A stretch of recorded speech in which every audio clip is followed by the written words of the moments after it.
नमस्कार, फाइटर समाचार में आपका स्वागत है। पेश आज 20 मई सुबह 6 बजे राजस्थान की खास खबरें। भारतीय रिजर्व बैंक ने सबसे बड़ी करेंसी 2000 रुपये के नोट पर बड़ा फैसला लिया है। रिजर्व बैंक के अनुसार 2000 रुपये का नोट लीगल टेंडर तो रहेगा, लेकिन इसे सर्कुलेशन से बाहर कर दिया जाएगा। भारतीय रिजर्व बैंक ने देश के बैंकों को सलाह दी है कि 2000 रुपये के मूल्य के नोट को तत्काल प्रभाव से जारी करना बंद कर दिया जाए। क्लीन नोट पॉलिसी के तहत रिजर्व बैंक ने ये फैसला लिया है। रिजर्व बैंक के अनुसार 23 मई 2023 से 30 सितंबर 2023 तक किसी भी बैंक में एक समय में 2000 रुपये के नोटों को अन्य मूल्य वर्ग के नोटों से बदले जा सकते हैं। नोट बदलने की सीमा 20,000 रुपये है। रिजर्व बैंक ने साल 2016 में हुई नोटबंदी के बाद 2000 रुपये के नोट को जारी किया था। पिछले कुछ महीने से मार्केट में 2000 रुपये के नोट कम नजर आ रहे थे। लोगों का कहना था कि एटीएम से भी 2000 रुपये के नोट नहीं निकल रहे हैं। इस संबंध में सरकार ने संसद में भी जानकारी दी थी। राजस्थान में प्राइवेट स्कूलों में फ्री एडमिशन के लिए लाखों बच्चों का इंतजार खत्म हुआ। प्रदेश में निःशुल्क और अनिवार्य बाल शिक्षा का अधिकार अधिनियम आरटीई के तहत समस्त गैर सरकारी विद्यालयों में शैक्षिक सत्र 2023-24 में निःशुल्क सीटों पर प्रवेश के लिए ऑनलाइन लॉटरी निकाली गई। शिक्षा मंत्री डॉक्टर बी डी कल्ला ने शिक्षा संकुल में ऑनलाइन लॉटरी निकाली। लॉटरी में निजी स्कूलों में 5 लाख से अधिक बच्चों का चयन किया गया। लॉटरी के माध्यम से गैर सरकारी विद्यालयों में निःशुल्क सीटों पर प्रवेश के लिए वरीयता क्रम का निर्धारण किया जाएगा। आरटीई एक्ट के तहत निजी स्कूलों को एंट्री लेवल की कक्षा में कुल संख्या में से 25% सीटों पर फ्री प्रवेश देना होगा। उदयपुर शहर के अंबा माता थाना क्षेत्र में एक युवक ने अपने ही मित्र की हत्या कर शव को घर में गड्ढा खोदकर कंबल व कपड़ों में लपेटकर दफना दिया। घर में दुर्गंध उठी तो हत्या का राज खुला। पुलिस ने बताया कि अंबावड़ निवासी 22 वर्षीय शुभम शर्मा महाराणा भोपाल चिकित्सालय में ठेकेदारी में वार्ड बॉय का काम करता था। इसके साथ और बस्ती अंबा माता निवासी प्रवीण सिंह तंवर भी हॉस्पिटल में ही काम करता था। गत 13 मई को प्रवीण घर से कहकर निकला था कि वह डूंगरपुर में काम से जा रहा है। अगले दिन शुभम ने अपनी बुआ को फोन कर बताया कि वह रात को प्रवीण के घर पर ही रुकेगा। 15 मई तक भी शुभम के घर नहीं लौटने पर पिता ने गुमशुदगी दर्ज करवाई। उधर प्रवीण के घर से बदबू आने पर पड़ोसियों ने इस बारे में पुलिस को बताया। अंबा माता थाना अधिकारी रविंदर चारण पहुंचे और मकान का ताला तोड़कर अंदर घुसे तो कमरे से तेज बदबू आ रही थी।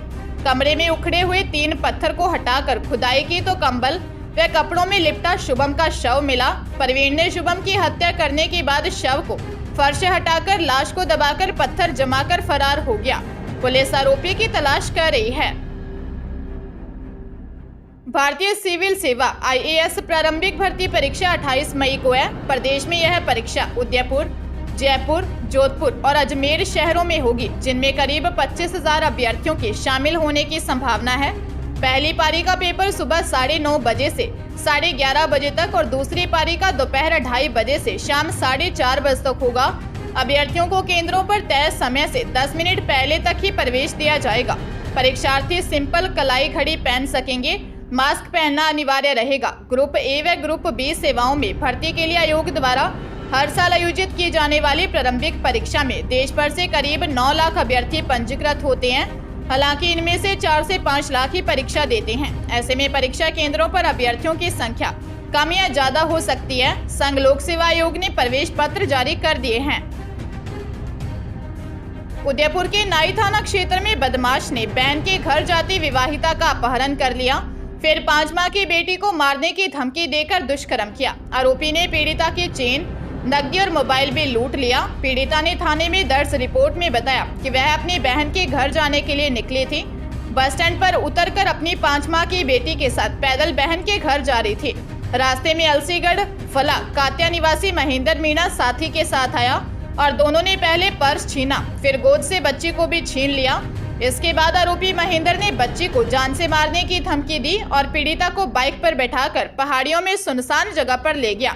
वहां महेंद्र ने दुष्कर्म किया। पुलिस दोनों आरोपियों की तलाश कर रही है। गहलोत सरकार ने 3 दिन के भीतर एक और बड़े प्रशासनिक फेरबदल को मंजूरी देते हुए 11 आईएएस अफसरों की तबादला सूची जारी कर दी। आईएएस अधिकारी भानु प्रकाश अटरू को शासन सचिव, आयुर्वेद एवं भारतीय चिकित्सा पद्धति विभाग, आईएएस करण सिंह को श्रम विभाग में विशिष्ट शासन सचिव, आईएएस महेंद्र कुमार पारक को राजस्थान कर बोर्ड का अध्यक्ष, आईएएस राजेंद्र सिंह शेखावत को जयपुर हेरिटेज नगर निगम आयुक्त एवं मुख्य कार्यकारी अधिकारी जयपुर स्मार्ट सिटी लिमिटेड के पद पर, आईएएस टीकमचंद बोहरा को मुख्य कार्यकारी अधिकारी राजस्थान हेरिटेज संरक्षण एवं पदोन्नत प्राधिकरण, आईएएस अक्षय गुदारो को अतिरिक्त आयुक्त वाणिज्य कर विभाग, आईएएस डॉक्टर शिल्पा सिंह को मुख्य कार्यकारी अधिकारी जिला परिषद एवं अतिरिक्त जिला कार्यक्रम समन्वयक एवं पदेन मुख्य परियोजना अधिकारी माडा जयपुर, आईएएस हरजीलाल अटल को विशेषाधिकारी निमका थाना, आईएएस कल्पना अग्रवाल को विशेषाधिकारी अनूपगढ़, आईएएस पूजा कुमारी पार्थ को विशेषाधिकारी संचोर और आईएएस सीताराम जाट को शिक्षा अधिकारी डिडवाना कुचामन लगाया गया है। एयर इंडिया में नौकरी की तलाश करने वाले युवाओं के लिए सुनहरा मौका है। एयर इंडिया ने 480 पदों पर वैकेंसी निकाली है, जिसके लिए 55 साल तक की उम्र के 10वीं पास से लेकर ग्रेजुएट उम्मीदवार 24 मई तक एयर इंडिया के ऑफिशियल वेबसाइट AIASL.in पर जाकर ऑनलाइन आवेदन कर सकते हैं। भर्ती प्रक्रिया में आवेदन करने वाले उम्मीदवारों का सिलेक्शन 25 से 30 मई तक आयोजित पर्सनल इंटरव्यू के आधार पर किया जाएगा। एयर इंडिया द्वारा manager, deputy manager, senior supervisor, junior supervisor, senior service executive, utility agent समेत कुल 480 पदों पर भर्तियां की जाएंगी। भर्ती प्रक्रिया में 10वीं 12वीं पास से लेकर ग्रेजुएशन कर चुके उम्मीदवार आवेदन कर सकते हैं। 480 पदों पर होने वाली भर्ती में उम्मीदवारों का सिलेक्शन पर्सनल इंटरव्यू के आधार पर किया जाएगा। भरतपुर पुलिस ने पूर्व सरपंच के घर हुई 40 लाख की चोरी का खुलासा कर आरोपी चोर को गिरफ्तार किया है। दरअसल कैथवाड़ा थाना क्षेत्र के पूर्व सरपंच के घर में घुसकर एक आरोपी 40 लाख कीमत के गहने और नकदी चुरा ले गया। मामले में पुलिस ने कार्रवाई करते हुए हरियाणा निवासी आरोपी को गिरफ्तार कर लिया है। आरोपी के कब्जे से 11 लाख रुपए के जेवरात और 1,80,000 की नकदी भी बरामद कर ली है। कैथवाड़ा थाना प्रभारी कमरुद्दीन ने बताया कि कस्बा निवासी पूर्व सरपंच इशाक ने हरियाणा के फिरोजपुर झिरका थाना क्षेत्र के गांव पाट खोहड़ी निवासी आरोपी सैकुल पर चोरी करने का संदेह जताते हुए मामला दर्ज करवाया था।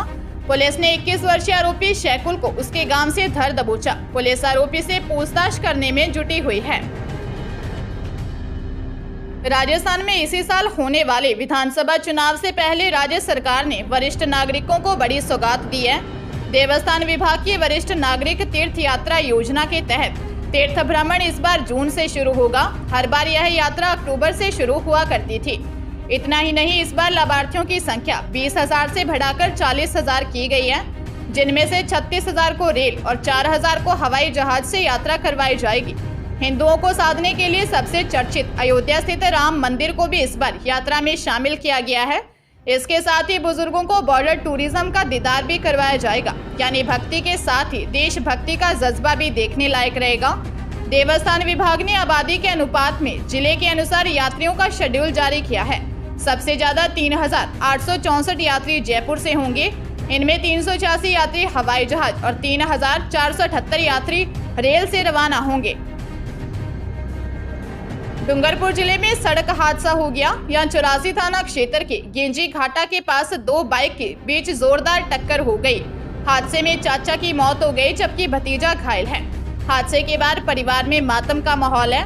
एएसआई छतर सिंह ने बताया कि 27 वर्षीय नरेंद्र रौत निवासी सुराता ने दर्ज रिपोर्ट में बताया कि वह अपने 47 वर्षीय चाचा गट्टूलाल रौत के साथ डूंगरपुर शहर में खरीदारी करने के लिए आए थे। चाचा ने कपड़े खरीदने के बाद वापस बाइक लेकर घर जा रहे थे। उसी दौरान सामने से तेज रफ्तार बाइक आई और टक्कर मार दी। हादसे में गट्टूलाल और नरेंद्र घायल हो गए। दोनों को जिला हॉस्पिटल लेकर आए। डॉक्टर ने इलाज के बाद गट्टूलाल को मृत घोषित कर दिया। फिलहाल पुलिस मामले की जांच कर रही है। आरोपी बाइक सवार की तलाश कर रही है। चित्तौड़गढ़ जिले के बेंगू थाना क्षेत्र में 2 बाइकों की भिड़ंत में एक युवक गंभीर रूप से घायल हो गया। अस्पताल में युवक की मौत हो गई। सूचना पर पहुंची पुलिस के अनुसार मानपुरा थाना रतनगढ़ नीमच निवासी 30 वर्षीय रामचंद्र भील किसी काम से अपने गांव मानपुरा से बाइक लेकर बेंगू थाना क्षेत्र के चेची गांव के निकला था। रास्ते में गलियां बावड़ी रोड पर चेतन बालाजी मंदिर के पास सामने से आ रहे बाइक सवार ने उसे जोरदार टक्कर मार दी। दोनों की बाइक स्पीड तेज थी। लोगों ने घायल युवक को निजी एम्बुलेंस से बेंगू सामुदायिक स्वास्थ्य केंद्र पहुंचाया। जहां उसे जिला चिकित्सालय रेफर कर दिया, जहां उसकी मौत हो गई। बेंगो पुलिस मामले की जांच कर रही है।